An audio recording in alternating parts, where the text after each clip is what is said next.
Have you thought of deserts? Can you live there? Can you even find your way through in their unvaried and seemingly endless landscapes?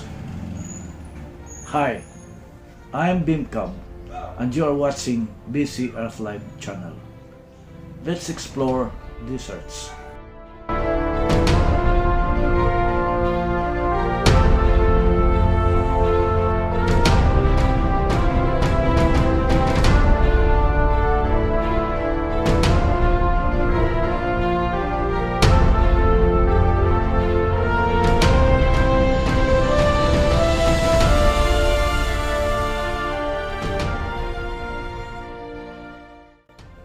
Legend and lore have it, the poetry of survival and the hottest place to be. Deserts are certainly the habitat billions of people can't live with, or would rather live without. But they are still where tribes and races have dwelt for many generations. They have defined ethnicity, way of life, and nation. Deserts make up the largest terrestrial biome on Earth. They cover 20% or 1/5 of the planet. Their diverse ecosystems are found in every continent, girding the globe from end to end, from the Sahara to Gobi, the Arabian,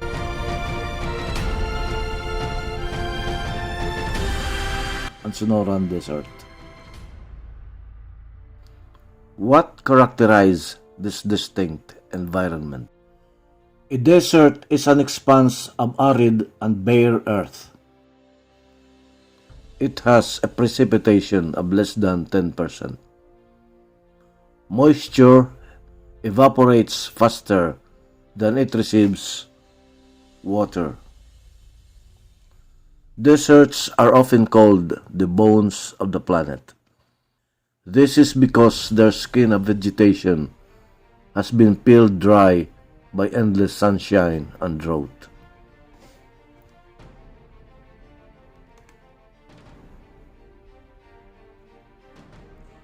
The biome is an open country, barren either in part between grasses, shrubs and trees, or completely. Vegetation is scarce or absent because of the lack of water. Deserts are actually classified into 4 major types: subtropical, semi-arid, coastal, and polar. The subtropical desert spreads along the equator on the Tropic of Cancer and the Tropic of Capricorn. The region is the hottest, with daytime temperature reaching up to 120 degrees Fahrenheit. The semi-arid deserts spread in Asia, North America, and Europe. They are cold winter environments formed by the so-called range shadow effect, a process that occurs when tall mountain ranges block moisture. Alongside the western tropical edges of certain continents, lands have remained dry despite being near waters. They formed the coastal deserts. The Antarctic would also be classified as desert, another end of the extreme with temperature 50 degrees Celsius below freezing. Can organisms survive in the harsh and almost forbidding environment? Deserts do not allow a large diversity of ecosystems, but they are still an important habitat to plants and animals. Desert-dwelling species are specialized to adapt to the biome's extremes. Adaptation helps them survive. Extraordinary traits make them strong to struggle like no other, or be smart to get around the challenging climate. Plants benefit from a range of adaptive mechanisms to fend the scorching weather. The cacti, for instance, have short and spiky leaves. The trait aids them in two ways. 1. The narrow surface area of the leaf hinder water loss. 2. The sharp spikes prevent thirsty animals from reaching the precious store of water in their stems. The spiky leaves or thorns also protect them from being eaten. Certain plants have long roots that enable them to tap water deep underneath the earth's surface. Others have shallow roots that branch in various directions. The root structure takes in as much water as possible when rain comes. The advantage is useful in sandy soil where water drains quickly. Besides the cacti, the more known plants especially adaptive to conditions in the biome are the sagebrush, creosote bush, aloe, wormwood, and agave.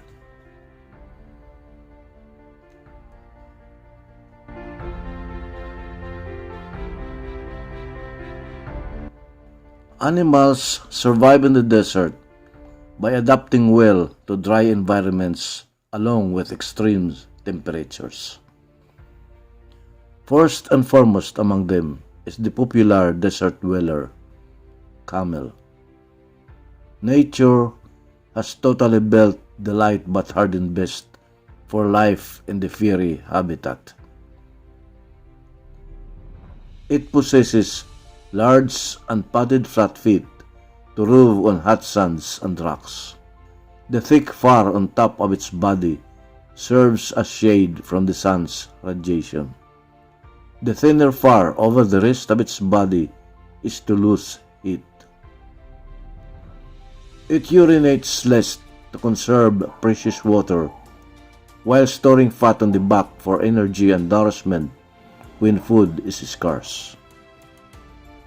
Camels can walk for weeks without drinking water. They drink up to 80 liters or more than 300 glasses of water when it is available. One common adaptation technique of many animals is burrowing under earth to escape from the heat of the sun during the day.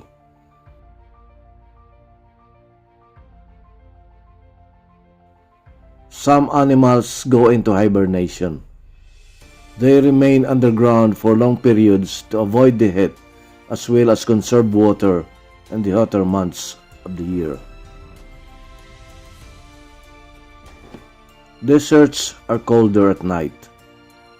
Many animals adapt to this advantage by being nocturnal.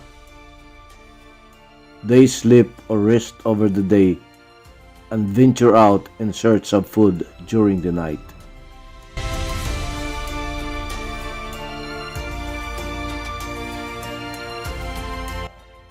Mammals such as the fennec fox,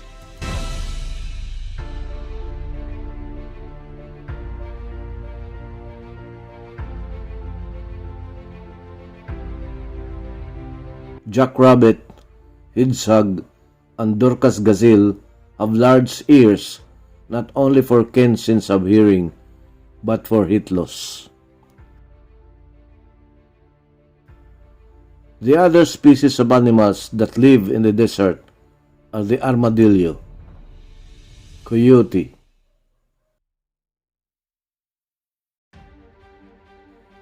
roadrunner,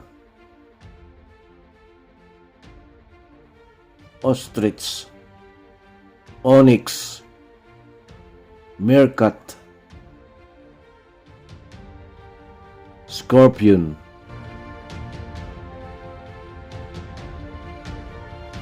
and snake.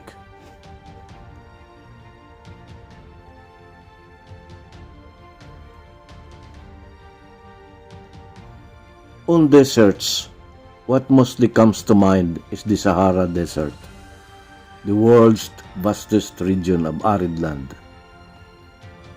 The Sahara Desert is located in the African continent.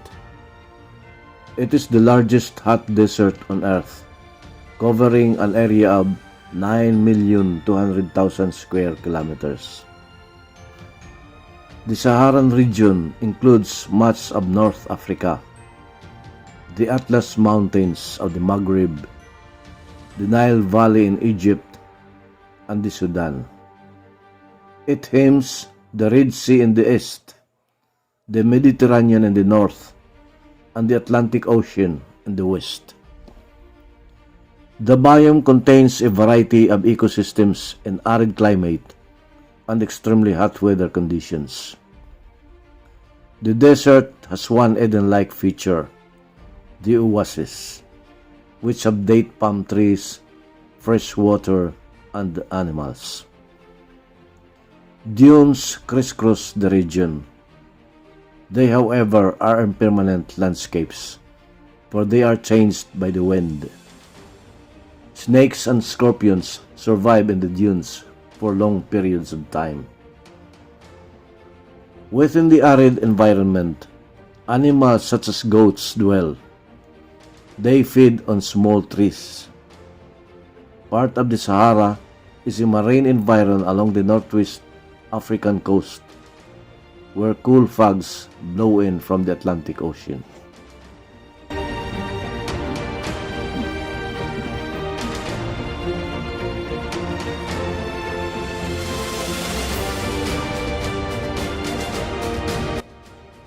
The next vast expanse of desert is the Gobi Desert, located in Mongolia and China. The biome may sound the same, but the Gobi Desert has completely different ecosystems. It is a cold place with frequent snowfall and freezing temperatures. Unlike the Sahara, which is an expanse of sand, the Gobi stretches throughout kilometers of bare rock. Grasses grow on the cold, dry climate. The ecosystem contains grazing animals such as the gazelle and taki, an endangered species of wild horse. Desert living is vulnerable to ecological changes. Rising temperatures, for instance, have rendered existing deserts less habitable by drying up scarce water resources. Meanwhile, new deserts have begun to form.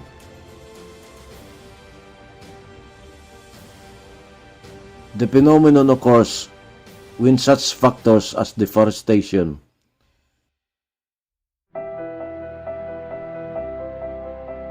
climate change,